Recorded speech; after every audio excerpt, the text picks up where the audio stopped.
Watch how that shit drop. Yeah.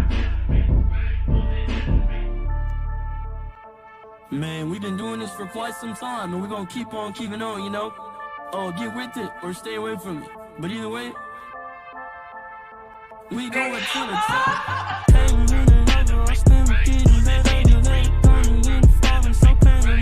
Can't even afford coming over. Your petty crisis is unimportant. So unimportant. I don't need you in my life. I feel like I'm cross. I put that on God. Feeling like the top. Feeling like the king. Everything you peep, it ain't really what it seems. Traveling, seeing all the world's problems. Trying to tell you how we get it and how we can solve them. I'm on the top flight now. I came from the bottom. Ain't gotta check my credibility. They know I got them. Came in and over. I still getting better. You let it come in. Falling so panoramic. You can't even afford coming over. Your petty presence is unimportant. So unimportant. No, I don't want you. I don't need you in my life. Making heavy pay for paper.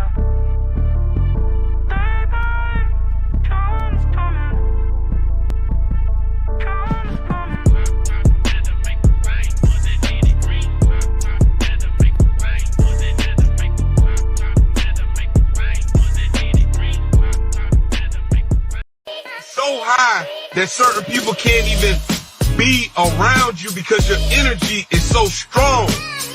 Vibrate so high that anybody that's wishing to do evil upon you, it shall be revealed. Vibrate so high that any evil entity feels uncomfortable in your presence. Vibrate so high. Salute world, we back at it like a crack addict. It's your boy Cross, Boss Cross, Big CEO, Cross Your Heart. Man, we got another good show. I got my man John Muhammad is coming in. I got my man Big E from Compton is going to be popping in here. There's Ja right there. Ja's doing stuff, I'm getting prepared. But I got something that a lot of people maybe not seen before. And it blew my mind when I saw it, right? All right. A lot of people don't know, and maybe I'm just new to the game, about Snoop Dogg. Now, Snoop, allegedly, it came out. I saw something that came out the other day that Snoop is originally, or we could say allegedly, he grew up in Detroit. So now it kind of, to me, and a lot of people didn't know that, I hit Big E up. He up and come, he's getting off work. B should be popping up. And he was like, I said, did you know Snoop lived in Detroit? His daddy was a mailman in Detroit. He was like, no, I didn't know that. And I don't think a lot of people know that. You know what I'm saying? I sent it to you, Big E. It's on your phone. Let me resend it again. I'll resend it to you again. Let's see. Let me see if I resend it again. There it is right there. Salute everybody coming in. Salute the Born. Salute to everybody that's coming in. Salute to everybody that's going to be coming in here today. So we going to get it. Big E going to come on here. And then I'm going to drop this, what I saw on TikTok. You know, shout out to them.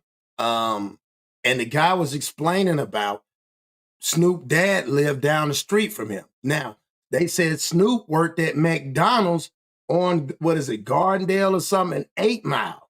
So then it also made me think like, man, 8 Mile, that's not really the hood. I need somebody to explain, because that's not technically the hood. Remember, we went into the big thing about Eminem is from 8 Mile.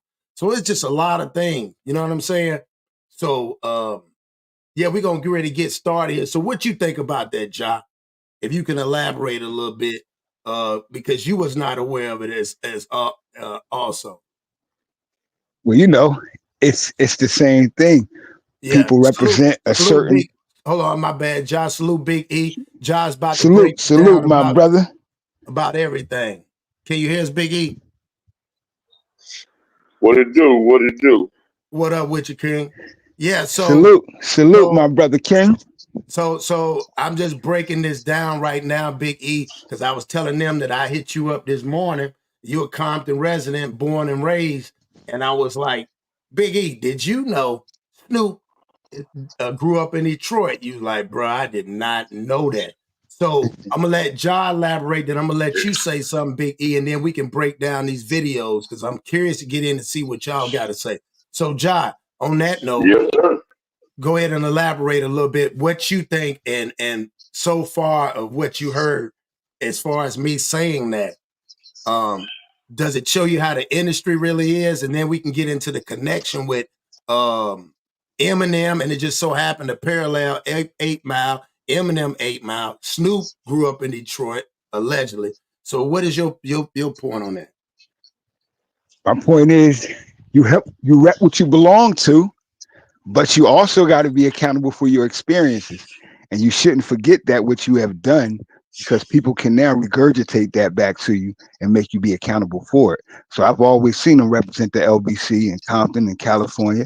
So I've always taken it on face value from that point. However, this new discovery brings a new light to it, and it explains certain things, but we're going to get into it. I'll definitely give the mic to my brother that's an expert from Compton right now to explain that demographic. Right. Well, bro, you know, I mean, if you want to just really go there,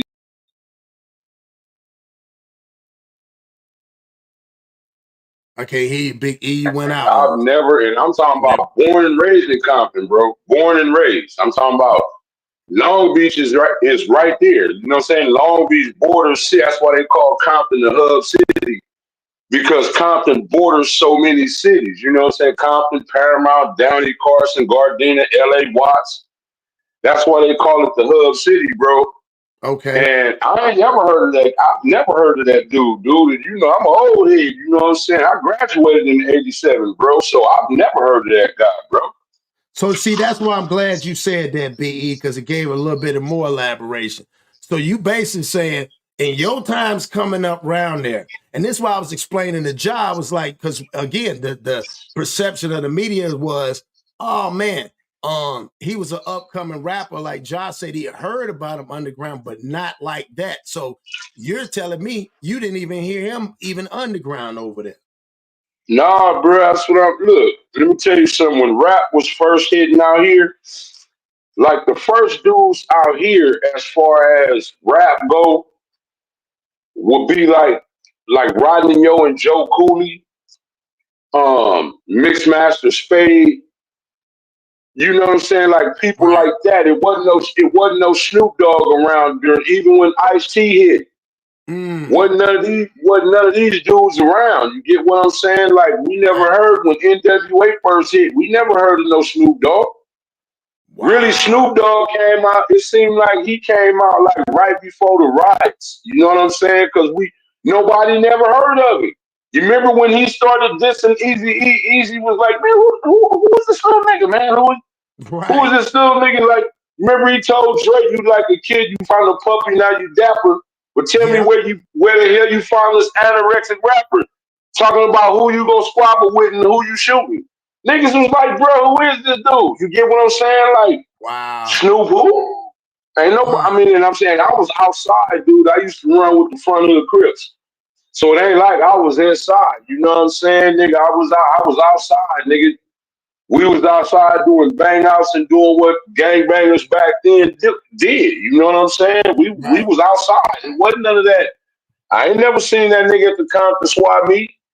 You know, I ain't never seen him at Centennial. I ain't never seen him at Compton, Dominguez. I have never heard of that man until Dr. Dre. Like, that's a fact. And that's why I was telling Ja, explaining Ja, I remember him coming out. I didn't know much, but I truly remember when he with Deep Cover. That's when people really gave his shine from the deep cover aspect, where he blew up, where he was just, strong arm Crip, that it didn't take no mess, and everybody's like, well, who is this guy? You know? Man, well, see, gangbanging, the way that they portray it in the media, and gangbanging out here was different. Okay, look, this is how we got put on. A lot of dudes, they be talking about, oh, when I got put on, then that means you wasn't from over there. And what I mean by that, we went to elementary school together. We went to junior high school together. Then so by the time we got to high school, everybody already knew who the homies was on the block. You get what I'm saying? Like we all grew up together already. So once we got into high school, we all knew we was front hood Crips already. Like, didn't nobody had to get put on. We was already there. We was already in the streets doing what we did. And that's what I was explaining to Ja. I said, people don't realize from the motherland, you don't have to get, you are, that's why I said it's gonna get deep. And we're gonna, let me play this first video. And y'all, let's get into this and y'all tell me what y'all think. Know about it, but if you do a lot of digging, you will find out that Snoop was here till he was like 15 years old. Is that right? And his mom and dad divorced. His dad stayed here. His mom took Snoop and went to her family in Long Beach. So his dad lived like 16 houses from me on White Hill, and he was my mailman. How I found out with Snoop's dad was he had a death row jacket on one day when he was delivering mail, and it said Pops. And had the fucking logo and all that shit. And I was like, where'd you get that jacket? And he's like, Snoopy's my son. And I was like, what? And he's like, yeah. So let's get into that. What you think about that, Big E? Man, if he came out here when he was 15, then it's like, dude, you really not from LB. But see, I would put that on the niggas that's in Long Beach. Y'all claimed him, no. See, this is what I'm saying about us just as a people. Now I'm just liking some of the similarities between Snoop and 6ix9ine. Nobody knew who that nigga 6ix9ine was, but then when he came around, niggas put him on. But it should have been them dudes been like, nah, bro, you ain't one of us, because I mean, look at what the end result was. So now same thing with Snoop. Okay, he come around, he already in high school when he come around. So if y'all put him on, y'all didn't know nothing about it. Like, you get what I'm saying? It's like he showed up and y'all just put him on. You didn't know nothing about it. See, you obviously didn't know nothing about it, because if you did, you wouldn't have put him on, because it's like, bro, you from Detroit. Like you not from here. I mean, I get it. I'm glad he had a successful career and all that, but you trying to rep Long Beach. I mean, I get it for your music thing, but see, I'm a dude that I could say born and raised in Compton. You know what I'm saying? Like, I'm for sure. I got people that can verify all this. So if you try to go somewhere else and portray that, it's like, dude, to me, that's on the guys in that section. Like, y'all put him on, bro. Y'all should have vetted that dude. Yeah. You know what I'm saying? He didn't come to Compton. He went to Long Beach. See, that's what I'm saying. So what you think about that, Ja? Go ahead and break it down too, since Big E was giving on that. I was building with you earlier on the fact that it was similar to my upbringing, whereas I was born in Brooklyn and spent summers in Trenton, New Jersey. So I was, dealing with two demographics growing up, but once I got to a certain age, I got shot at the age 13 down in Trenton. So they sent me to Brooklyn, and that's where I spent the rest of my years. You feel me? Growing into who I am. Like E said, when you're in your teenager years between 13 and 21 is when you shape and design who you're going to be. That's how life goes. You learn at that elevated state. Now, according to their records, Snoop was born in the LBC, but Snoop was sent to Detroit at a young age, and that's when you became who you were. You start learning life at those young teenage years and deciding who you're going to be. So, like he said, if you got put on, did you really work or put that work in to get that acceptance and have that acceptance through merit? Well, also, and I hate to cut you off while you building, and I'm elaborating, piggyback off Big E. Big E also was saying too at the same time, the problem is the fact that it doesn't matter what the put on, but it's the perception of what he's portraying as LBC. He's saying him as a native. He wasn't around there. He wasn't born around there. He wasn't like Nip. He wasn't born around there. So he never heard of him. So he's saying it's kind of his fault. But again, it's entertainment. Because to me, it's like anything else. If you're not from something and you infatuated with it, you will indulge way more. Like Big E, he grew up in Compton. Man, Snoop wears too much blue and portray too much of the Crippin'. If you're a Crip, you're a Crip. Like he said, Big E said he already knew he was going to be one. He grew up as one. That's what my neighborhood was, bro. But even with Nip, I'm kind of glad you brought Nip up a little. Okay, yeah, Nip was from over there, bro. But y'all gotta understand, Nip went to Hamilton High. He didn't like all them 6-0 niggas went to Crenshaw, bro. Like, yeah, that's where the gangster niggas went to Crenshaw. Hamilton High School is like basically in a Jewish community, bro. okay. So what I'm saying is you gotta kind of once you get to going off into that, and again, I'm not saying Nip wasn't one, but again, if you over there going to school by them Jewish people, because Hamilton is up there, Robertson. Okay, right there, it's nothing but Jewish people. That's a Jewish community. Now, y'all already know it don't matter what hood you from, New York, Compton. When you in the inner cities, you don't go to school with Jewish kids. How many of you went to an inner city school with anybody Jewish, Asian, any of that? They wasn't that centennial. It was blacks and Mexicans. It might have been I guess a quote unquote token white boy here and there. Yeah. But for the most part, bro, you didn't go to school. Black people don't go to school with Jewish kids. Facts. Nope. Okay, unless you live in that life. Correct. So this is what I'm saying. Nip went to school with them. He didn't go to school at Crenshaw where all the hills was at. You get what I'm saying? That's what we were saying about Snoop. If he was out, you know, in Detroit, the where my family live at, that's the hood, 6 Mile. Like that's us hard. You feel me?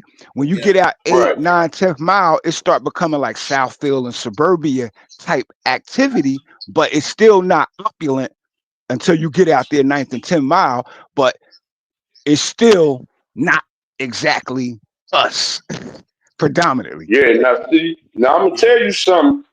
They be clowning them. But like say out of Snoop and Dre was actually the gangster, bro. Dre is actually born and raised in Compton. He is an actual Compton native. Right. But you know, bro, when Dre was a DJ and all that, doing the Eve After Dark, Dre knew a bunch of Bloods and Crips, but what I'm saying, why they be thinking Dre soft, do y'all remember back in the days, bro, Dre called a stabbing, bro. Dre almost caught a couple 187s behind people fucking messing with Dre. Fact. So, you know, this, regardless of what people think, Dre is not no punk and Dre is not no sucker, homie. Like, real talk. We never looked at him like that over here. Yeah. Word up. We never looked at him like that. But, you know, some people out there might. Well, we know him. You get what I'm saying? Right. Dude, this is what I'm saying. It's like his demeanor is cool. But real talk, bro, you mess around and come up unalive messing with Dre, bro. I mean, he just wasn't one of them. He wasn't like that, bro. Dre was a quiet dude. And, you know, you go there and mess with it, bro. Dre mess around and stab you, bro. Dre run something up in you, bro, like real talk. You know what I'm saying? Dre just was a mastermind. He knew how to play the game. You get what I'm saying? That's why he in the position he in. Nah, that's real talk. So we're going to play this. So now what I'm going to do is I want to play because a lot of people's never seen this. And I had to get the tape. Like I told Big E, I got the tape. And this one right here is when Snoop did an interview with the Detroit news station. And the woman asks him this question. A lot of people don't even ask him that, but because a lot of people knew. So let's check it out. To stay in my lane and to find the best me and to do it till I'm satisfied. Are you satisfied? Not yet. Not yet? Not yet. All right, we like to hear that. Well, speaking of, being satisfied, you're always trying new things. Why are you in Detroit? I'm doing a play called Redemption of a Dog with the great Jacarius Johnson, starring me, Tamar Braxton, Eric Benet, Omar Gooding, just to name a few. And it's a play that's roughly based on my life with my wife, behind the scenes. A lot of times people see the success and they see, what's up front, but they don't see what goes down behind the scenes and the strong woman that I have and the backbone and the understanding and the misunderstanding, the communication, the miscommunication, what it takes to make a relationship work. Right. And that's what this play is about, fighting for love, life, legacy, and the pursuit of happiness. We have a clip. Would you mind if we showed it? Oh, why? My thing is this, why he ain't never even talked about this or him doing a play over in LA about his life? Why is he doing a play? Because, that'll kill everything, Cross. When you when you put it out like this is your image, right?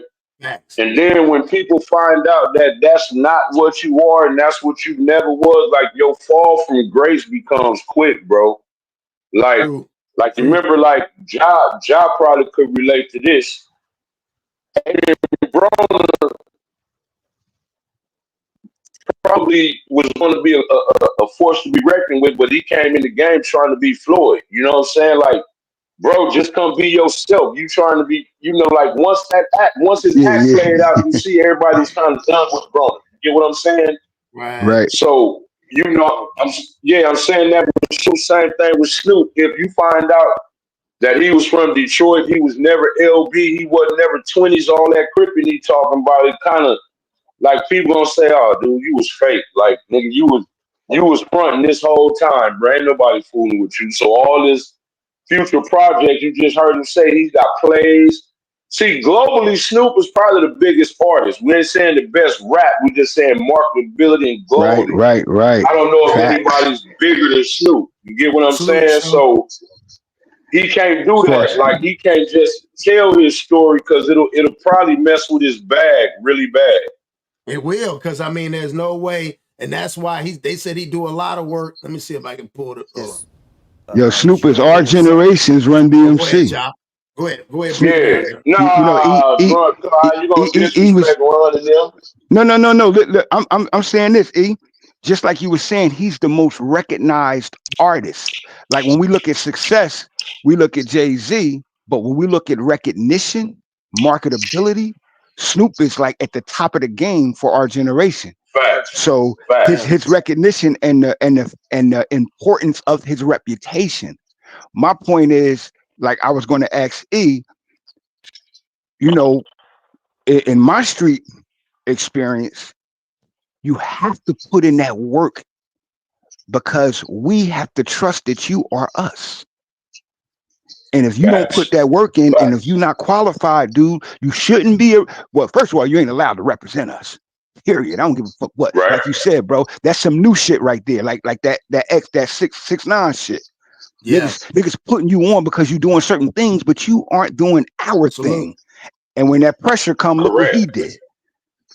Yep. Yeah. So, this is crazy. So I give respect to the fact that Snoop went through, you know, the murder trial.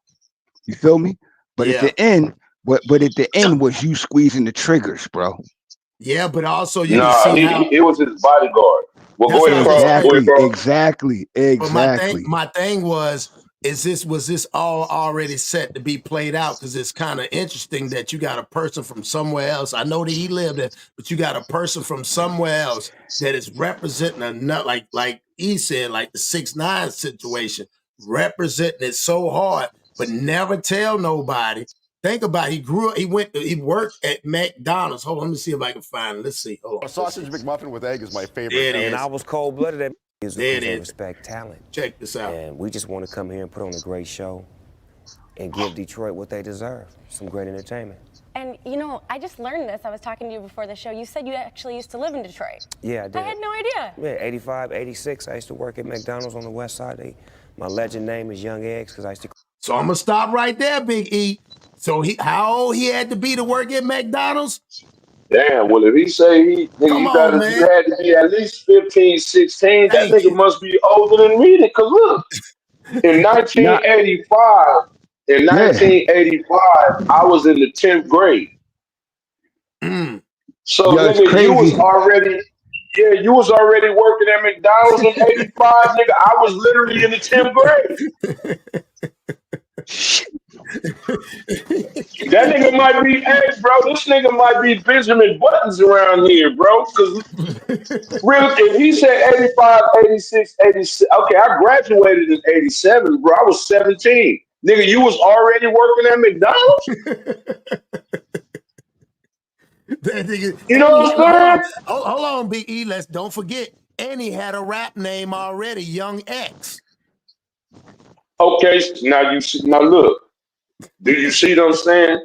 He didn't put in no pain, because look, if you 15 working at McDonald's, right, When was you putting in pain? Y'all got to understand, when we was 12, 13 years old, like we wasn't committing like gangbanging crime, but we was breaking into the junior high school cafeterias, and you know, we was doing, you know, hitting the neighbors' fruit trees, and you know, when we would go swimming, nigga, we would go up there deep to whatever that park was, you know, as little, you know, as you coming up. So again, by the time we was 17, we was already, even though we was young, we was already full-fledged gangbangers. Like, nigga, we was doing bang outs and robbing, and we was doing all that. But nigga, you already got a job and was rapping. It was at McDonald's. See what I'm saying? Yeah, young X and was cracking them eggs.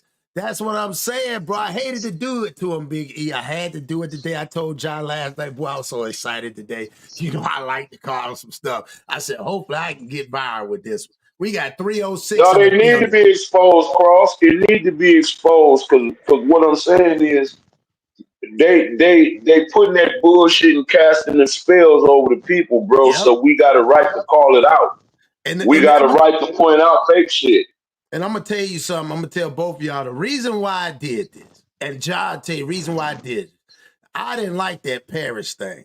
And I kept understanding why was he there with them damn purses and stuff. And I'm like, man, Crips, nigga, I'm a 60 baby. You know what I'm saying? We don't do that. So I'm trying to figure out why. Did you see the goat? Did you see the goat necklace on his chest, though? Yep. That put everything in perspective. That's right. And they even said, remember they asked me, he said, man, he had to do a video about it, man. This ain't nothing about no goat. That's what just blew my mind. And when I went to go look, and I told John, you know, he be chilling and meditating. And I was going through there and I was like, wait a minute. And I heard the dude, I went looking for it. And when the guy said that he lived down the street from Snoop dad, and he said he grew up there. He left when he was 15, 16. So like they said with Kevin Hart, like your boy Cat Williams said, how could you be over here at this time and over here doing this at the time? It's impossible. He couldn't have been banging. You know what I'm saying? Correct. Well, this an example though, Cross. Like me and E was saying, our history, you know what I told you earlier. Yeah. I took my first gunshot at 13, and I was homeless at 13, Golden Gloves champion at 13, and became a father at 13. Because I was literally living outside for 9 months of my 13th year of my life. You feel me, bro? You was in the trenches.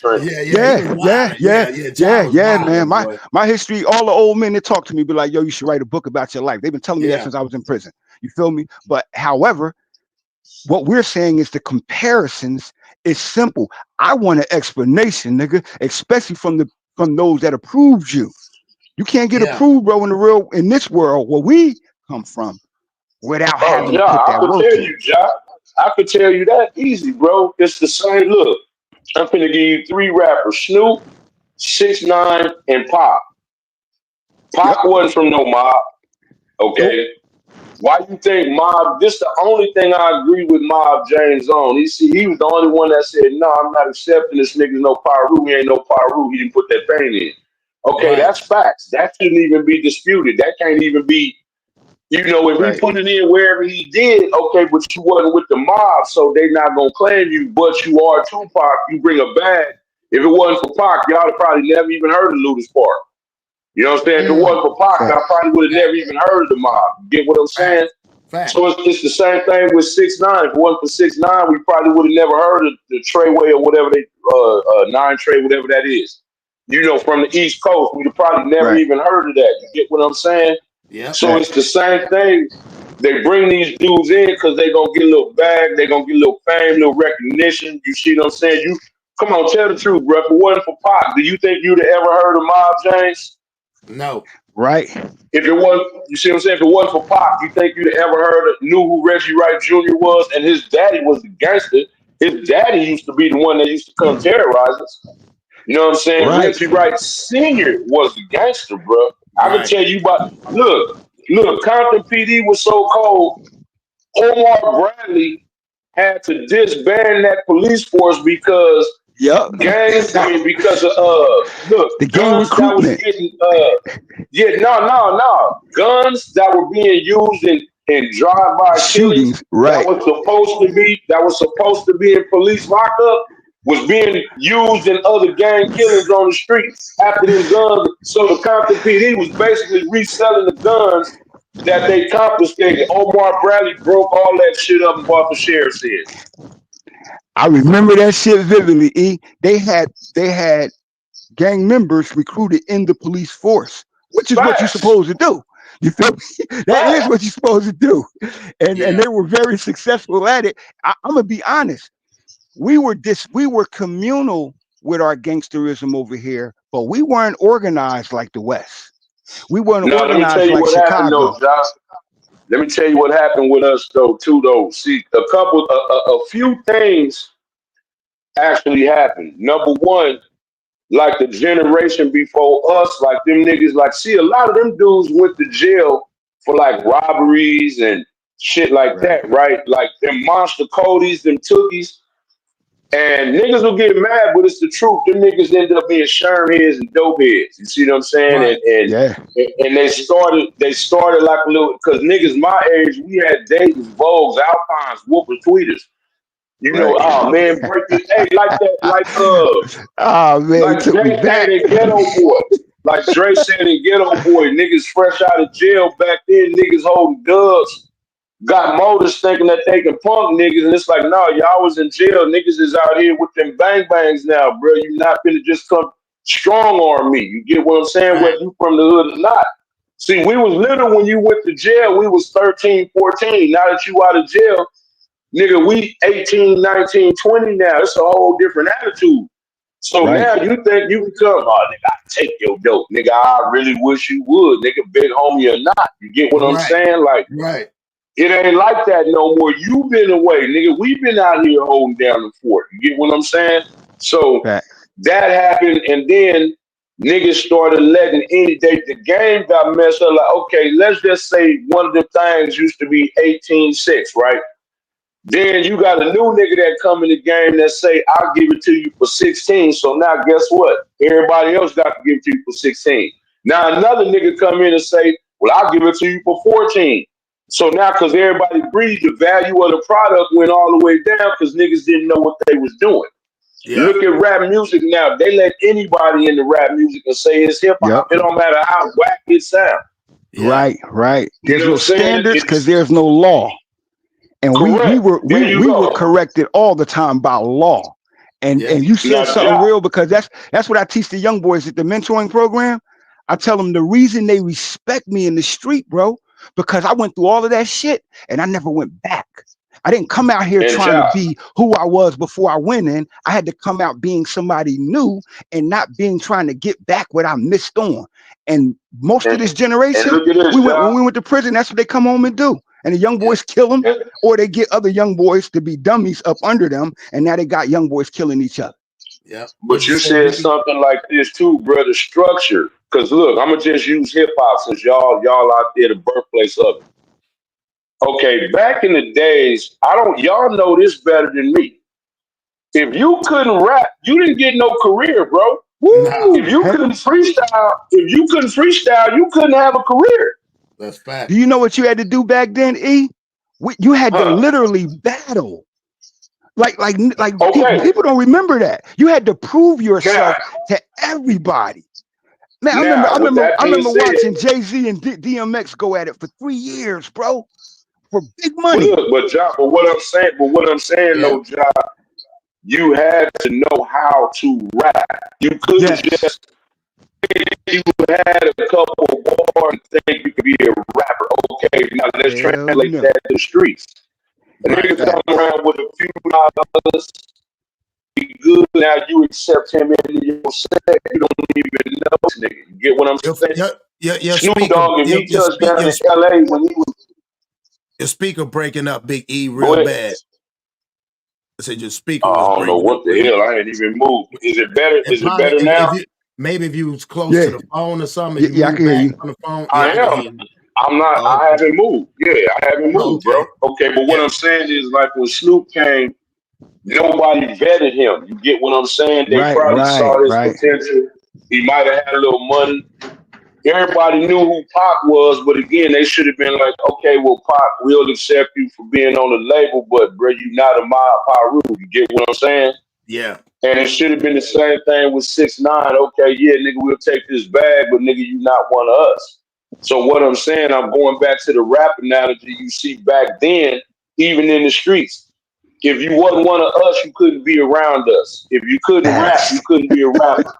So we lost that structure. You get what I'm saying? Like we lost that structure right there. Yeah, I like that. So let me go ahead and keep playing. Let's hear what he got to say now. Why are you bringing this show to Detroit? Because Detroit loves great plays. They really appreciate when you put your heart and soul into something like this. And I've always had a mutual love for Detroit. This has always been my second home.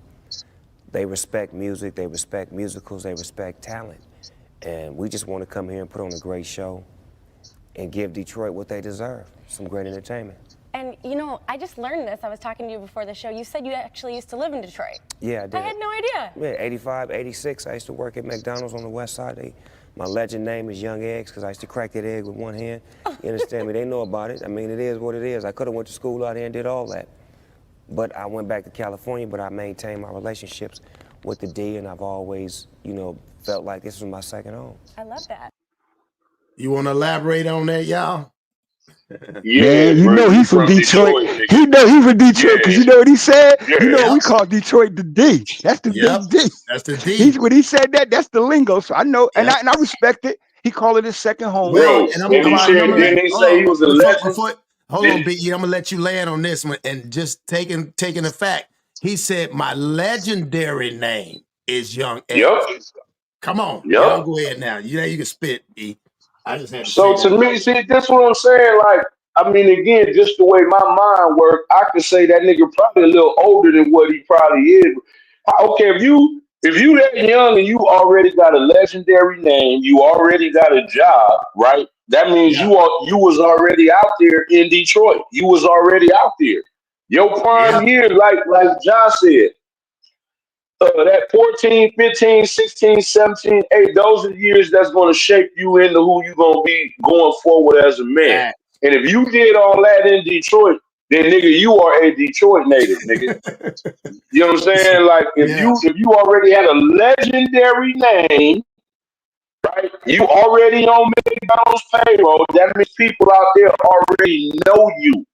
That's what that implies. Yeah. So nah, bro, you actually a Detroit native. But see, you know how the industry works, bro. The industry grew you from when you look, bro. Drake didn't just come out of nowhere. They was grooming him on Nickelodeon to be just what he is right now. That's right. Britney Spears didn't come out of nowhere. Britney Spears was one of them Nickelodeon or one of them Mickey Mouse Club kids. One of the two. You know what I'm saying? They already know who these people are going to be. When they're young, they just look to see what kind of popularity that you're going to have, bro. You remember Carlton Banks literally danced with Michael Jackson back in the early 80s. You don't think they know Alfonso with Riviero? Yeah, Alfonso Riviero. He was called the Tap Dance Kid. He was on Broadway. Yeah. Do you get what I'm saying? He was young, bro. He was young. He was in Hollywood as a child. Yep. All them child stars, they done groomed them. Yeah, you're right. Correct, but they only for the adult ones, it's the ones that's gonna have the most influence. Like for example, Gary Coleman, Ty Bridges. You see how once it was over. Ty Bridges became a dope head. Gary Coleman's mom and daddy took all his money. The only one that had some success after being a child actress was like maybe Kim Fields. You remember she was on Facts and Life.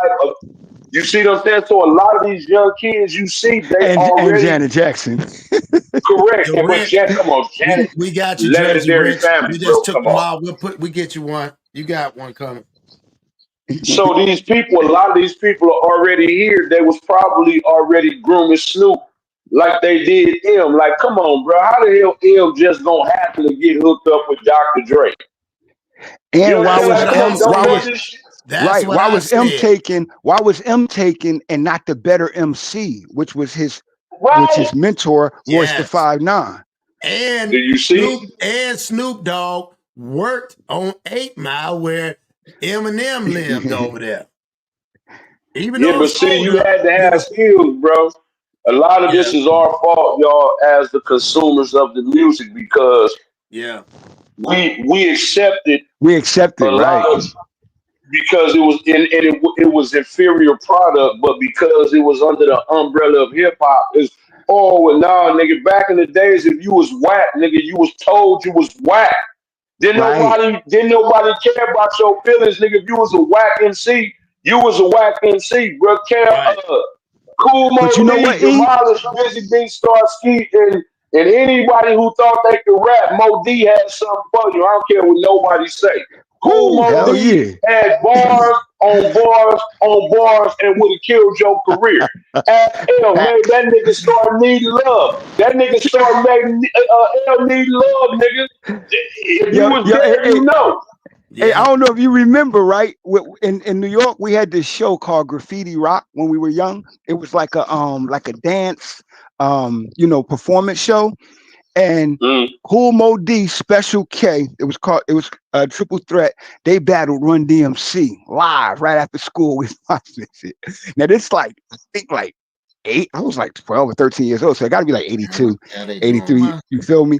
And that was the prerequisite in order to be accepted in hip hop. But I want to add to that, you wasn't allowed to be the elite or amongst the real MCs, but the whack rapper had a lane and he stayed in his own lane. They knew they were gimmicks. You feel me? Like Young MC. Right now, I love Young MC's song because music is so whack now. We used to be like, man, he can't rap. But when you listen to it now, you're like, man, that shit was whack then, but you feel me? Because we done accepted mediocrity as so much that you could just be mediocre and accept it amongst the elite. And back then, the Beastie Boys knew they wasn't no LL, no Rakim, no KRS-One, but they stayed in their lane. You feel me? Now they done blurred the lanes, so everybody get to be who they can imagine they want to be. I want to be a great rapper, but I bet you put your ass on that stage and you go bar for bar, it's going to be a problem. They even got battle rap messed up. Yeah, they do. Battle rap. You could be dumb. Right. You can be dumb now. And be celebrated. Facts. Right. Yeah. Like, see, I like lyrics. I like everything, but it's just certain things. Like, since you said run, you don't hear MCs say shit like, my name is Joseph Sims, but my middle name's Warden. When I'm rocking on the mic, you should all applaud. Like, see, I like bars like that. I like when Fife say, I don't get the message, so you got to run the pigeon. It's like, dude, do y'all hear what these niggas is saying, bro? Y'all don't hear what these niggas is saying. I like rappers like that. All this, like Prince, mad, sad, bad. I don't like all that. I mean, you don't have to go so like Keith Murray with, but let me hear your wordplay though. You get what I'm saying? Like, right. Like let me hear your word. That's why I like Raekwon. You get what I'm saying? I mean, that's why I like Raekwon. Yeah. You know what I'm saying? Let me hear your wordplay. He talking. I'm gonna tell you who one of the hottest lyricists that nobody talk about from the West Coast, bro. Exhibit. Oh yeah, but let me tell we talking about wordplay. Exhibit didn't get the shine, I don't think, because see, y'all brothers know this, bro. A lot of them brothers fell off. I'm gonna say fell off, but bad contracts is the reason that they couldn't really showcase their talents the way that they should have. You know what I'm saying? Exhibit, you see what I'm saying, bro? You gotta understand, okay, if you want to be up there with Dre and them, you kind of like a low man on the totem pole. I mean, if you really want to go there, to me, the most underrated person, period, in hip hop, whether I'm talking about whether it's lyrics, whether it's his pen, before his accident was the DOC. Like, nigga, DOC was that dude. Hey, you ain't remember a lot.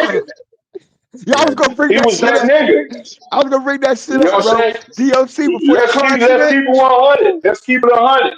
He the reason. He the reason for a lot of West Coast sound because he wrote a lot. He wrote a lot of that shit. All this. So DOC is probably the most underrated just person in hip hop. Period. That's just my personal. They give them the youth don't give him his props, but now the older MCs now, they all rate him as. We got to remember when DOC, I'm from the East Coast, when he came out, we didn't know where the fuck he was from because his lyrical structure was so gifted. We didn't know where he was from. All we knew, that nigga had the formula. He from Texas. He from Houston, but at that time we didn't know. From Dallas, we didn't know. We just knew that. And that's another thing, though. See, that's when hip hop was hip hop. We didn't care where you was from, how you were from. If your music moved our soul, then we made sure we respected that. Now there is no more music. It's just what they call white noise. See, it's just propaganda now. It's propaganda now. It's designed it's designed to me, just to me. It's designed to make you crash out now. Look at these drill rappers. Look. And here go the difference, and these young dudes will get mad, but rappers in our days was rapping to get out the hood. These rappers today rap to show you how hood they are. Will slide. Bro, Cross, look, let me tell you what I think a lot of the agenda was for this, because they did the same thing with Snoop. They just didn't know how powerful it was going to be. That's a fact. Okay, brother. These drill rappers, like a Snoop set a trend. Come on, man. You know, all the chronic, all that smoking weed. You know, they did it. Okay, now they took that. Now look at these rappers today. Everybody got switches in their videos, right? Yep. They're doing all this, and then, like, for example, like what just happened in Florida. It's like, dude, you niggas don't see that they setting y'all. Niggas went and slid in his mama's car, okay? Yeah. These niggas, all the little young niggas were still living at home. So you see, the music now is just about crashing out in the hood. It ain't about making you think. You get what I'm saying? Like, remember. Right. Everything's become. Oh, go ahead. Go ahead, John. I was just going to add on to that, Bill, was that everything now has been socially engineered to be emotional rather than intellectual. So we were made critical thinkers through hip hop, while now they're dumbing you down through hip hop or music, period. It's not even hip hop, it's rap music. Because look, Ja and Cross, y'all both know this. Again, y'all know this better than me. I'm not telling y'all nothing y'all don't know. We literally went from a Roxanne Shante to a Sexy Red. Sexy Red. Lyrically speaking, what are we even talking about here? Lyrically speaking. Word is born 3 weeks ago. Cross to tell you, I just did a show with Roxanne Shante, and we was talking about the same thing. Damn, bro. She was like, there's no. She was talking about when she was beefing with Latifah and them. She like, man, I wish we would just all make music now, because she was like, man, this shit is crazy. They talking about fucking rather than even getting money. Remember how women wanted respect and they wanted success. Now they just want sex and mistreatment, but claim they don't want to be mistreated. Yeah, man. And look, what's crazy is her song today would be considered, like what she told you, you best be on your way and have a nice day. They would say that's right. That's real talk. Hey, I'm gonna tell you one for real right now. Queen Latifah, Unity, UNITY, that joint. Yeah, oh man, come on, man. That was an anthem. That was an anthem, bro. Come on, like she was like, "Who you calling a bitch? I'll punch you in the eye." Now the black woman is calling herself a bitch. Yep, she said, "I'll punch you in the bitch." A bad bitch at that, Cross. I mean, a bad bitch. So I got a question. So I'm gonna read this to you, Big E. Now don't snap, Big E, because you is a Compton native. I don't want you to snap, but I gotta read what they say. Only what I read. Snoop Dogg is a hip hop legend and one of the most influential rappers in history. He has gained worldwide fame and recognition, but his journey to success was far from glamorous. Born on October the 20th, 1971, Snoop Dogg grew up in the streets of Compton, California, where gang violence was rampant. He developed ties to the notorious Crip gang at an early age, and by the time he was 12, he had already became a rapper. Yeah, but where? You know what I'm saying? Like, dude, that's my era, that's my city, all that's my time. Where? Nowhere I could think, ain't nobody, look, I grew up in front hood. It wasn't no Snoop. It wasn't no Snoop in no Carver Park. It wasn't no Snoop in no Pocket Hood. It wasn't no Snoop in Santana Block, Palmer Block, Kelly Park, Atlantic Drive, Southside. Nigga, where was you at? Palmer no gangsters. Where was you at? That nigga was cracking eggs in the D. Right. And look at this. Hold on. Hold on for a minute. Let's check this out. I want you to hear this one too. During his teenage years, Snoop Dogg participated in rap battles and built an underground following with his mixtapes. Right. Well, remember I was telling you, Cross?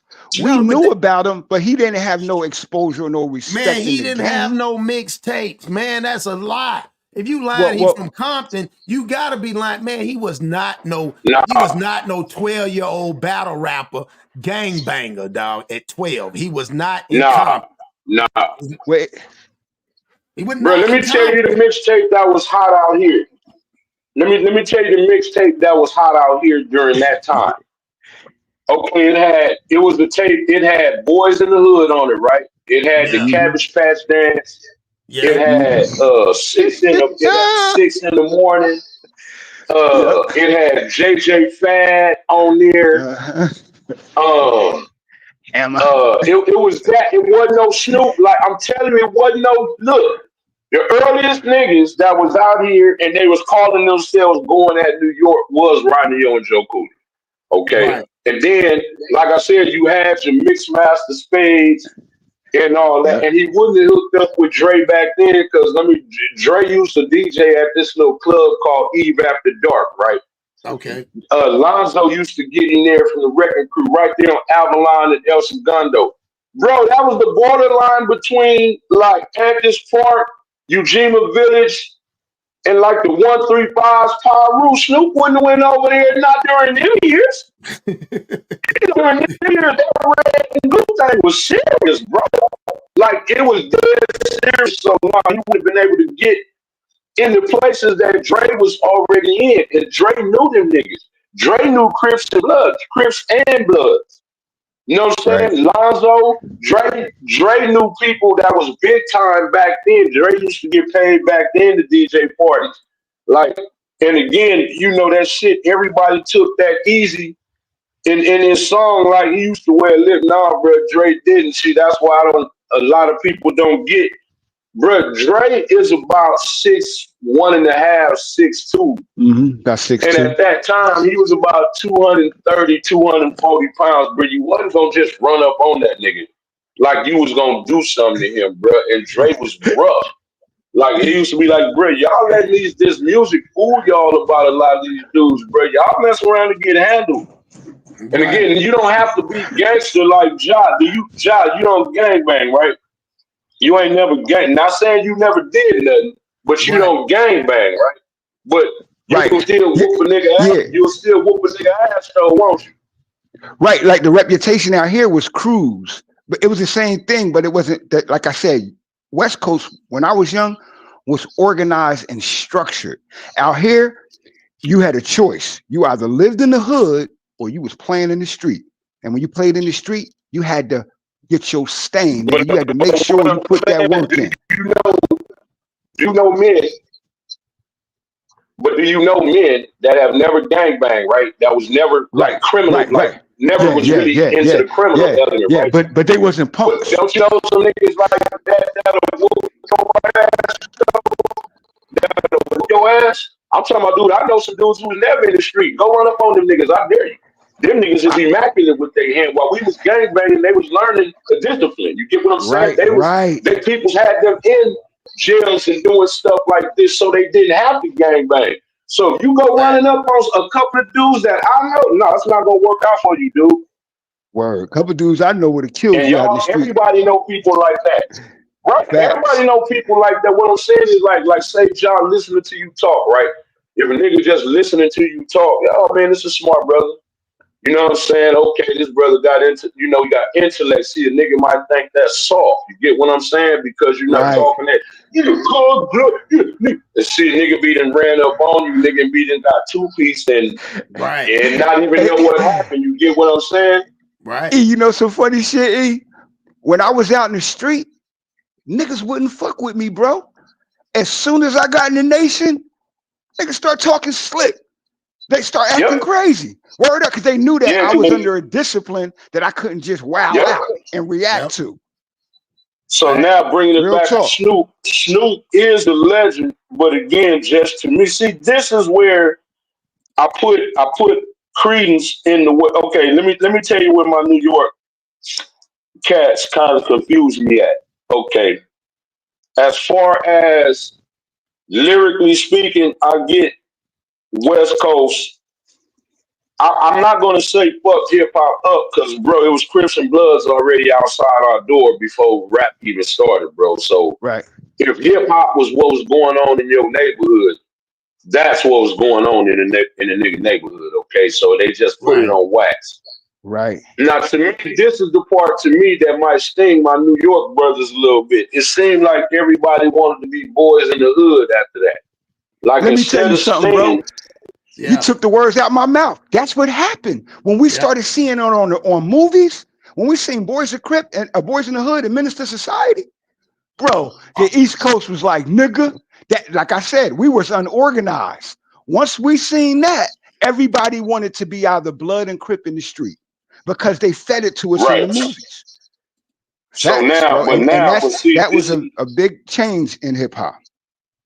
Okay, now. But see, now again, if you old school, like I am, I'm an Old Testament nigga. See, Heavy D can't be gangster, and I don't want him to be gangster because I like his lyrics. Like I say, Run and all them. I like lyrical prowess. Okay, I'm big on lyrics and the delivery too. So it's like once dudes from New York, like the Lyrical Wizards, started rapping like they was a front hood Crip or like they was a Paru. It's like, nah, man, come on, man, y'all. You know, it ain't the same for y'all because I don't expect that from y'all. For us, when dudes really grasp rap out here, niggas was rapping about what was going on the block. That's a fact. You know what I'm saying? Then all of a sudden you started having people like Puff. Everybody wanted to come out here and start shooting videos with low riders and that Venice beat. So it's like, see, now you want to rap like West Coast niggas, but then turn around like, okay, I'm gonna give you the perfect example. And I think this is the biggest hypocrisy. Okay. I've heard people mainly on the East Coast say NWA messed rap up, right? But then Wu-Tang come out, rap literally about the exact same stuff, nothing different. But they're the greatest rap group of all time. I'm like, well wait a minute. They saying the same thing they're saying.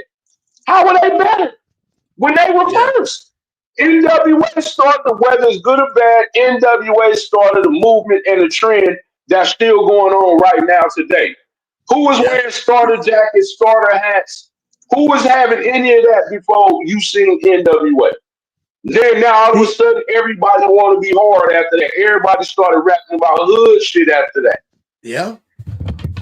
Like on the East Coast, we were all criminal, gangster, and street. The difference was we didn't have an organized culture. It was like you either are or you're not. And if you play that you are and you're really not, it's gonna cost you either your health or your life. So when we seen the West Coast on movies, it changed the demographic. We had gangster rap in the early 80s with Just Ice and Schoolie D and all of them. But we didn't because hip hop was about the work the actual phrase hip hop. It was come from two words. Right. It comes from two words, hip and hop. Hip means to be conscious, aware of your immediate surrounding. Hop means a forward motion of advancement. So it was supposed to be a conscious advancement.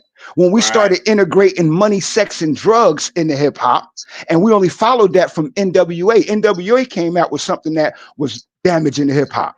The name. We never, like, think about this. When you go to a party, right? When we used to go to parties back in the day, nobody wanted to be around the nigga with an attitude. Because the nigga with an attitude, was always fucking everything up. He couldn't get the girl that he wanted, so he would try to fight and shoot the nigga that the girl liked. He couldn't get a dance with her, so he want to start a fight at the party. See, so the niggas with the attitude. Right, when we got niggas with the attitude as a group making money in the public, it was crazy. And then remember, NWA started off conscious because the first jam, the first hit, Express Yourself, that was conscious. But so look, and if you really want to go there, so was Fuck the Police. If you really listen to that song, police was conscious. He said, fuck the police was he conscious. said, fuck the police coming straight from the underground. A young nigga got it bad because I'm brown. He wasn't saying it like, oh man, he was. That was a highly politically charged song. Yep. Right. They started off conscious, and that controversy somehow along the way, their next project. I remember Dre was talking about this in the interview, how the record label, well, they even showed it in the movie, how the record label then tried to direct their message more to a street negative, more violent culture. And then they went from talking about fuck the police to I'm a killer nigga. Okay, and when that happened, I got a question for y'all now. Out of all this, because this has been good, and we're gonna get out of here in a little bit. But I want to play this video now. Since we've seen this, I want to see what the reaction of Big E. You probably remember this video. This was a controversial video that Snoop had to respond to the LBC. Now it makes sense how the LBC told him. Check it out. Oh, my bad. Take this. What up, though? Now, I've been on my Martin Luther King, peaceful, getting ready for the Million Man March, basically. Trying to be very peaceful and really not paying attention to the hate and all the negativity and the energy that's been going on. But my folks got at me and told me, they said, man, you've been really acting like Martin Luther King lately. We want to see Malcolm. So, Malcolm is here to address all of this negative energy that's going on. First of all you niggas talking that shit about Snoop can't come to the hood, he can't do this. I can do whatever I like when I like. Second of all, you niggas is 50 years old. You can't get a job, cuz? You mad at me, cuz? Because I won't help you no more? Because I can't do nothing to help you no more? Because I'm... Hey, now, Big E, I'm going to stop there because was that extortion? Did that sound like I was giving you guys money and I can't do it no more because I done got big now? I don't need y'all. No, he really, I mean, the way the system's set up, he didn't need them anyway. The system was going to make sure Snoop was successful. Remember, he came out of nowhere. You remember, nobody never heard him before the crime. Yeah. You get what I'm saying? Like, but if you're going to be with them dudes, right?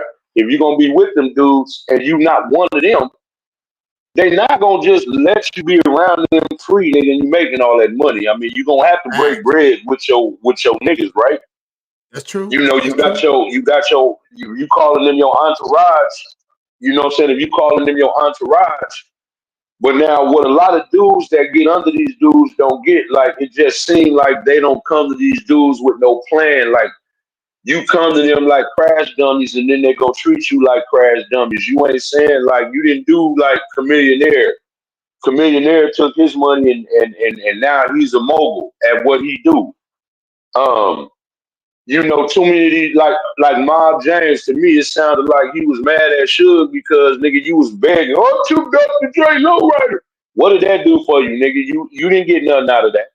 See, you wanted to be a goon and a crash test dummy instead of learning the game. You remember what makes Suge a genius? Suge wasn't nothing but a bodyguard. He wasn't in the industry. How you go from a bodyguard to being the CEO of at the time, the most powerful record label? You know what I'm saying? He got game from somebody, right?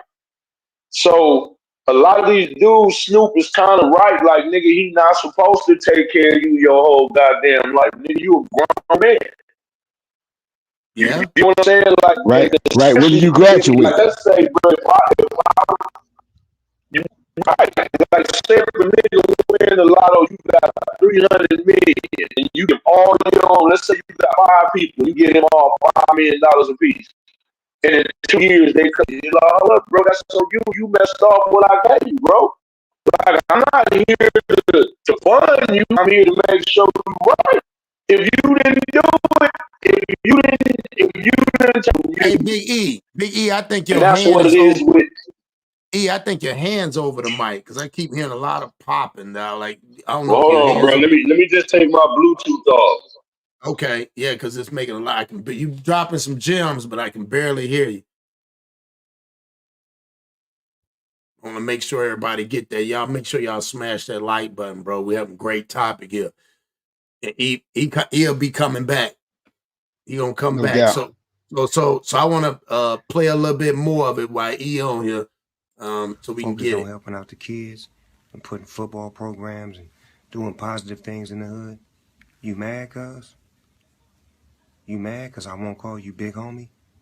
Because I'm 40-something years old and I refuse to call another nigga big homie that ain't got a job, that ain't got a fucking car, but mad and jealous at me because of what I'm doing, trying to blemish my name and my character? Because I am the LBC. And me and my young homies, we got a great relationship.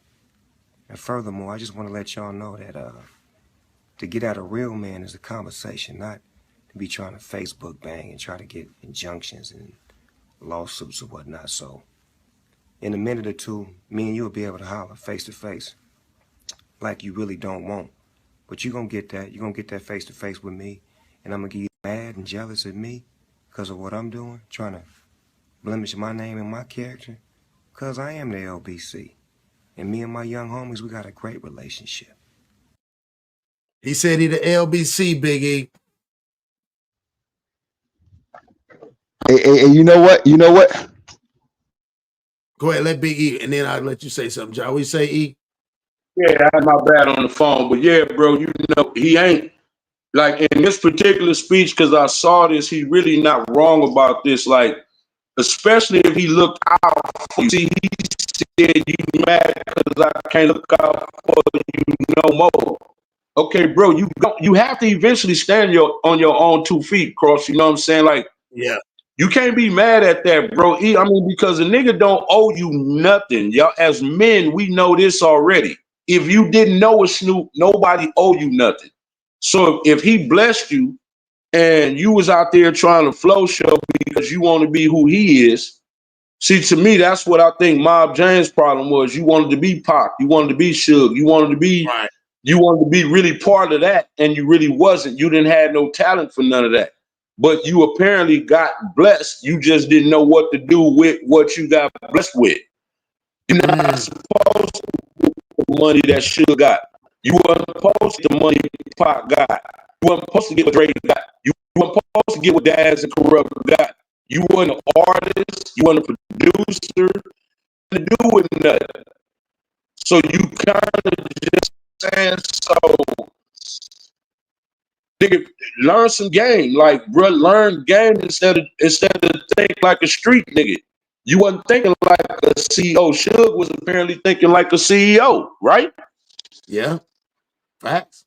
I mean, you know what I'm saying? So it's like, come on, bro. You know, you got some dudes that got the game and some dudes that don't. And the dudes who don't have the game is mad at the ones that do.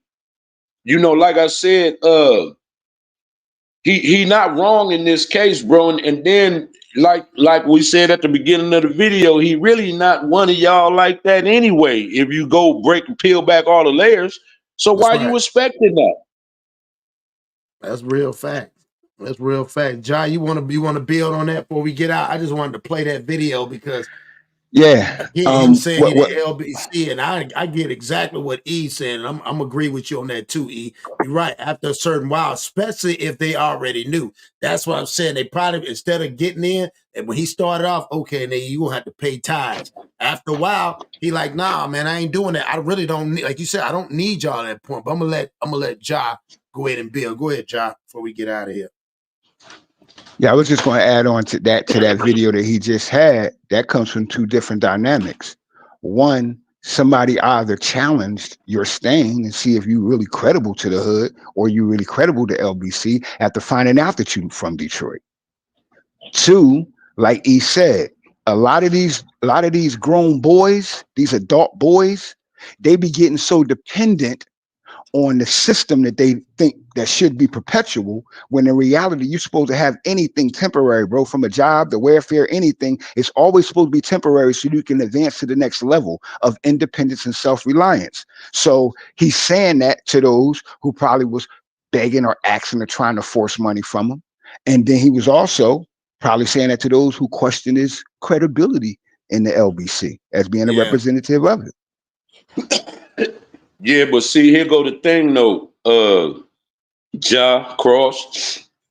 When you had to pay your way, was you really a representative? Like, I'm a Compton native, period. Everybody know me, people could verify that. Ain't no going back to pay nothing. It would be going back to bless people who I grew up with. You get what I'm saying? It ain't no like Ja, you say you was in Brooklyn and all, bro, where you was raised at, nigga. What you mean? It ain't no nigga. I was raised here. See, Snoop probably got all them problems. You remember him and Trey D had a little beef too. Like he probably told him, nigga, you ain't really from here anyway, nigga. You know what I'm saying? So that's what I was saying. That's where that's probably from. He probably saying that because he's gonna have to make some type of statement of credibility to the people that already done exposed this point of it. You feel me? Like you really not from here. I'm glad I brought Trey D up. Now I'm not saying it is, but let's just say if he one of them ones that feel like Snoop owe you. Okay, nigga, he gave you a whole album, the East Siders. He featured you on music. You get what I'm saying? Like you had opportunities to walk on your own, elevate yourself. Yeah, you get what I'm saying. So I can't agree with niggas who had opportunities. You get what I'm saying? Now, if you had it and it just didn't work out, okay, I get it. But if you got it and messed it up, thinking like you just said, Ja, thinking that the system that man created was going to be perpetual for you, and it wasn't. See, you didn't do, like I say, Chameleonaire is probably the perfect prototype. He took his money. He knew that his rap thing ain't going to be that. I ain't going to be no rapper, so let me take my money and invest in and do this. Now I secured myself. Okay, see, I'm saying things like that. You know what I mean? Like if you have trait, and again, I'm just assuming, hypothesizing. I'm not saying that it was Trey D, but if it was, you could pull up G'd Up. You could pull up the East Siders album right now with his face on it, right? So if you broke and you own other music, so you not supposed to be broke. You get what I'm saying? You knew you not the star. Snoop is the star. So if you was able to get anything off of that, you were supposed to become a businessman instead of a rolling twin, instead of a 20 crib. You get what I'm saying? Right. But when you stuck in that mentality, see, we banged growing up in our youth. There's a wise ancient proverb. I won't even put the name African to it. The youth are for war and the elders are for counsel. Once you become a certain age in war, you become a general. Then the general becomes a strategist. He's not in the battlefield. He's guiding the new soldiers in the purpose of war. We don't have that civilized dynamic. And because of that, he might have that problem with those that said that. But at the end of the day, or to begin the day, the reason that he had to say that to them is because they may have found out that he was from Detroit and exposed him. Yeah, but see, even with that though, he don't owe y'all nothing. No, if he don't owe him nothing. He don't owe him nothing. But it's right. You know what I'm saying? He don't owe y'all. I mean, even if you expose him, he don't owe you nothing. Right. He don't owe him nothing. And because he don't owe you nothing, you got to remember, they said it. So that's why he addressing it. Yeah. I want to ask Snoop, where does this feminine influence come from? See, because when we grew up in the 70s, we knew that a pimp was a punk and a Mac was a master. See, the Mac was the man that the woman chose. The pimp was the one that deceived and deterred, then ultimately destroyed the woman by deceiving her or putting her in a situation of dependency where she's now using her body for his benefit. A Mac was like a manager. A woman chose him and he protected her, but it cost to be protected. Pimps like Snoop with that fingernail polish and all of the purses and the damn bonnets and all of this stuff that we know is not permissible to manhood. I want to know, nigga, where that come from, bro? Because that ain't gangster. It show not. And then look, before you go, Cross, this is what else these little young niggas, and I think it got prevalent with Lil Wayne. Yeah. Okay, Juice WRLD, OD because he swallowed whatever he swallowed. This dude, Rich Homie Quan. What I'm saying is these little dudes is out here doing these drugs that they don't understand nothing about. They be rapping about Percocets and Xanax, and they literally done just turn this generation into a whole lot of little dope head crash test. What I say last night, Cross? What I say last night? We never fuck with that stuff, bro. That was taboo in the hood. That wasn't. Bro, look, hey, John, listen, let me show you how crazy these niggas is crashing out. Now, we all familiar with that Julio Fulio situation, right? Yeah. Why did them niggas, as soon as that happened, why did every last one of them niggas pretty much go to the internet to let the world know that they killed that nigga? Yep, they did. That was the dumbest thing I ever saw. When did people start doing that? You know why? You know why, bro? See, we used to make the game that we played. Now they're the players in the game being played. They being played. Yeah, but John, listen to my point, John. Listen what I'm saying. Now that everybody in court, them niggas is hollering about who snitching when all you niggas told on yourself. That's why I tell them, just be telling they need to tell on themselves all together. What I told you this morning, Cross, it's hard for me to integrate into being a creator because I grew up in a culture where we didn't take pictures, where we didn't expose who we were and how we were. Right. My brother was the gunner. My brother was the businessman. He was the diplomat. I was the gunner man. You never really seen me unless there was a problem. See, and that's called a business structure. So we don't function on that level right now because we're functioning on something that's other than hip hop, and it's social engineering that came from the integration of money, sex, and drugs, which is really the complement of Hollywood, into what we had as a culture. So it became a business instead of remaining a culture. And now when you say something, niggas want to hold on to the little money that they think they got. They want to be drunkies and they want to be rock stars. Remember that song? They want to be rock stars, bro. And what I told niggas 20 years ago, all rock stars do what? OD and die. Yeah. You go all the way back. Jimi Hendrix, all of them, bro. Rock stars, OD and die. Elvis, all of them. Right. See? And that's what they made our children into.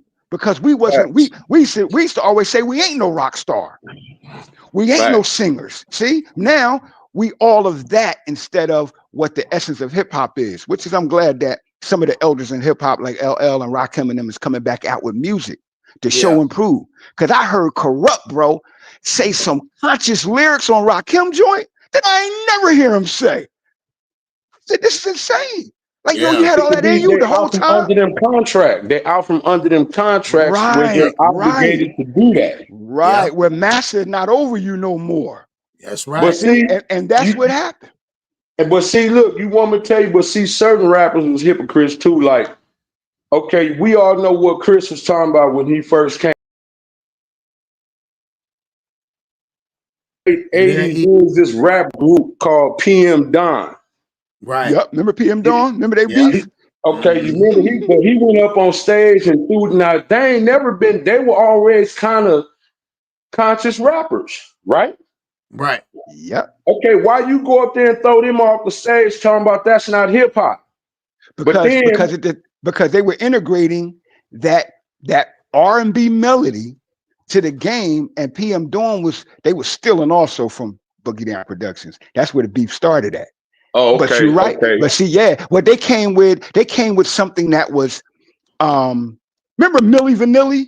Yep. Yeah. Oh, they were thieves. The management of Milli Vanilli from the management was from London. Those are the same people that signed and managed PM Dawn. See, so when you go back and look at it, they were integrating that sound into hip hop, and KRS-One knew it was damaging to the culture. You feel me? And so he said something. Okay, that ultimately, you remember back then we would beat you up. We would beat you up if you didn't put that mic down, because you're not allowed to influence that on the audience. Go ahead. All right, let me ask y'all this: what happened to X-Clan?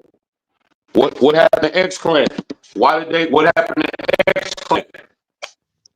The industry, we became commercial instead of cultural. Yeah, that's a fact. That's real. Yeah, we see when money integrated, and we have to say it without saying it. The YT people came in and put and infiltrated and hijacked the culture and made it a commercialized business. So now you have no respect if you have intellectual acumen on the mic, but you get all the respect if you keep saying nigga, nigga, nigga, nigga, nigga, nigga, nigga, nigga, nigga, nigga. When we wasn't even saying that. Nigga was a word of disrespect. It actually was a fighting word back in the day. If you said, bro, you couldn't say that calmly, because we were saying brother, God, like we were saying other things, and that changed when we allowed to be niggas with an attitude. See? Now let me ask you this. Now let me ask y'all this. As the consumers, right? As the people, right? Just like right now, you hear what people put out, right? Do they put a gun to your head and make you buy it, or did you want to go buy it? Because I wanted to go buy NWA. I ain't gonna front. I wanted that. I bought NWA. I bought NWA, and then I toured with them. But by the time I toured with them in 94, 95, it was a whole different demographic, as there was a clean borderline. It was like you could either be here or you could be there. We all were together, but when you did a show, you rap your rap and I rap my rap. NWA was popular because the masses of our people are mentally deaf, dumb, and blind to their own reality. So they're easily led in the wrong direction, but hard to lead in the right direction. That's why mediocre rap, as I was going to tell you earlier, when we was in school, everybody wasn't an A student. No. Some people stayed back. Some people were D and C level students. So it was more D and C level students, because by the time I was in the 3rd grade, they pushed me to what they call GT, gifted and talented classes.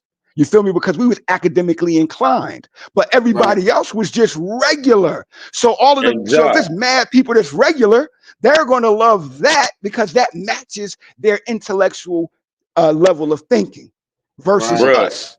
You feel me? Look, Cross, look, a lot of my folks is mad at me about this, but you want me to tell you when they really started commercializing whack rappers? This is my personal opinion. Yeah. Bro, I have never liked E40 style of rap. No, that man. Is trash to me. Yeah, that's horrible. I Hold on. Let me say something. I like Captain Save. Hey, his delivery was one thing, but E40 was lyrical, like he was saying something. Yeah, but see, Cross, okay, but here go the thing. Okay, now I like that song. Nope. Yeah, okay, but what I'm saying, when he first came out with that style, it's like I just couldn't get with it, man. I agree. I couldn't. I'm not hating on the brother, but what I'm saying from the MC, okay, look, just keep it 100. Right. If you coming from Chris, L, Mo D, Heavy D, Run DMC, Houdini, right? Right. And then you hear E40, you're gonna be like, well, what happened? What? Where did it go? But you know how we looked at E40? We looked at E40 like he was, the Bay's version of hip hop. You feel me? Like it didn't get crazy until we got the exploitation of it. Think about this. I just told the brother yesterday, bro. I just told a brother yesterday, bro, how in the hell can Luke Campbell talk political when he's been the pimp of the industry, the tricker, hooker, whore, pimp of the industry? You feel me? Like we messed up. The degeneracy of the industry started with him. Yes, bro. Word is bond. Remember, C. Dolores Tucker was against that. She was against NWA and she was against Luke. And now, as a grown woman, then she's seen this now. Even Pac seen it when Pac was speaking, because Pac said, "Hey, you're going to raise a generation of babies that's going to what? Hate the ladies." And now all little boys from damn 10 years old to 35, 40 years old is calling women bitches by habit. Yeah, but see now, but look, now you see, that's not everything you said is 100. Really, it ain't no debating that. You can't dispute that. Okay, them is all facts. So now with that being said, today, we're talking today. You can't call yourself a bad bitch and get mad when a nigga call you one. You get what I'm saying? See, back then wasn't nobody calling themselves no bitch. Word. Okay, but it was bad. Right. So you can't say I'm a bad bitch, then when the nigga call you that. You get what I'm saying? Then you can't be mad. It's like, okay, look, bro, it's in the let me show you how bad it is, right? You got a lot of these girls that's out here doing this OnlyFans thing, right? Thinking that that's the way it is. Right. And when it's like, well, look, homegirl, I could tell you for a fact you ain't making the money that you say you making. Well, why do you say that? Well, because Pornhub is free. Right. Why is a nigga gonna pay you? Why is a nigga gonna pay you to get naked when he could go to a free porn website and see all the naked women he wants? Right. But E, that's how we think though, E. When you are a sexual degenerate, you believe in your head, that you are really with that woman. Like she's interactive. Yeah, you feel me? And now that they've made sex interactive, you really, dudes that ain't have sex in 5 years. Don't know what it's like. Yeah. Man, they on there like, that's my girlfriend. Yep. You feel me? But, and man, in reality, it ain't. But I ain't gonna break this bill. We need to do another, man. I'm gonna try to do one a little bit later or something. But I gotta get off and head up here to the school, man. And I got some stuff I gotta deal with too. Oh yeah, well, it's about gym time, bro. Bro, I like to stay in there on that iron, bro. I already know, but I appreciate you brothers coming up here. Hey, I was on it early this morning without no sleep.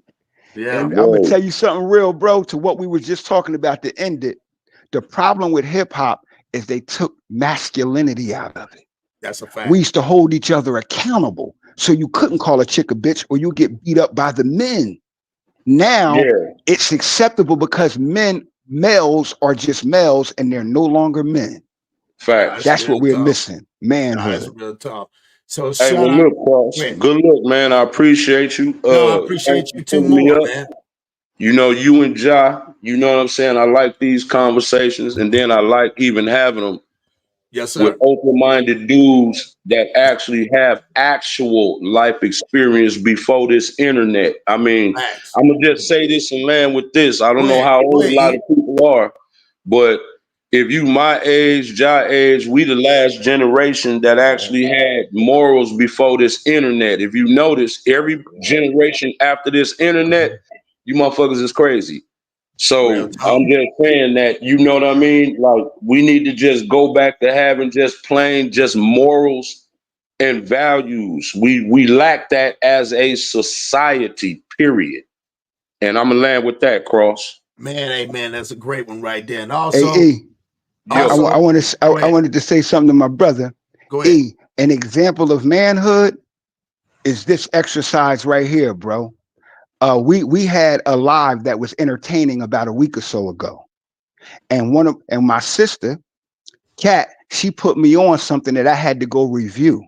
When I reviewed it, I found a distaste in my activity because what I didn't intend actually was perceived by others. So, bro, as your brother, E, I want to apologize for my exercise of my vernacular when we were speaking on basketball. Because my intention wasn't to offend, but my intention was to entertain, mainly the audience. But some of my words, as I revised it, I looked and seen, hey, this review, some people could have perceived us as being aggressively verbally violent towards each other. Oh, right. And I want to apologize. Yeah, it wasn't that, but I just want to apologize to my brother. So you always know in my heart as a man to my brother, another man, it's always respect, and entertainment is just entertainment. And we should be manly enough to apologize for that we didn't intend to, even if the person wasn't offended by the action. That's right. So from brother to brother, you know, that's my apology to you, bro. And that's how men should be. Oh, much appreciated, bro. Much love. See, bro, like I said, I'm an Old Testament dude, bro. It take look. My sister passed away in my hands, and then my oldest boy literally died right after that. So it's a whole lot that you got to do to move me off my square. After those experiences, for me, a lot of little shit we argue about ain't worth it, bro. I mean, it's just not. So niggas could say a whole lot to me, bro. It just don't matter unless you had your sibling, your only sister, your big sister, take her last breath in your hands. Nigga, I don't care what nobody said. I cried like a baby. It shattered me, and I'm still shattered today. Cross could tell you what I just went through 1 year ago. Yeah, he did. The same thing, E. Okay, so my sister was my second mother, bro. So we share the exact experience of life, bro. Bro, so guess what, y'all? I'm cool. And if you make me crash out on you, I'm probably gonna kill you because you push me. Right. We can't say that I'm monetized. Oh, my bad. My bad. So I'm not. My bad, YouTube. Because I got to get off of here. So no, you good. So again, you good. So salute to everybody. I appreciate it. I appreciate everybody again, man, showing love, respect. Continue to keep building. Like we say, man, you don't got a lot to kick it, man. So Snoop Dogg, hey, hopefully this get out, because I'm really hoping this go viral. You gonna see, because I want to know, and everybody else want to know. So on that note, peace.